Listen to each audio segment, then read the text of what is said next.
Anda masih bersama kami pemirsa. Cuaca ekstrim mulai melanda beberapa wilayah Sulawesi Selatan di awal Januari 2020. Untuk melakukan penanganan bencana, Pemprov Sulsel telah melakukan koordinasi dengan pemerintah kabupaten kota.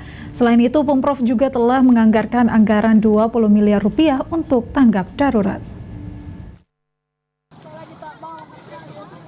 Pemprov Sulsel telah melakukan koordinasi dengan pemerintah kabupaten kota terkait penanganan bencana alam yang sewaktu-waktu bisa terjadi. Pemprov juga mengeluarkan surat imbauan siaga bencana selama musim penghujan.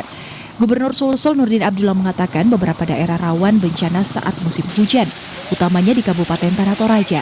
Untuk itu Pemprov melalui Badan Penanggulangan Bencana Daerah BPBD Sulsel telah melakukan antisipasi bencana yang rawan terjadi di Sulsel, seperti puting beliung, banjir, dan tanah longsor.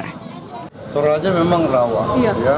Makanya kita himbau supaya semua siap, BPBD, Badan SAR, terus Pemkot, Pemkap, ya, alat-alat berat, ya termasuk sosial, ya, untuk segera mengambil langkah-langkah kalau ada apa-apa.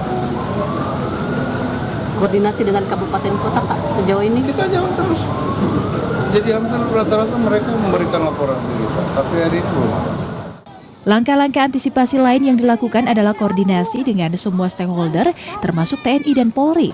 Ia menambahkan peralatan seperti eskavator dan berbagai peralatan lainnya sudah disiap-siagakan. Sementara untuk anggaran tanggap darurat pada tahun 2020 ini, Pemprov Sulsel mengeluarkan anggaran sebesar 20 miliar.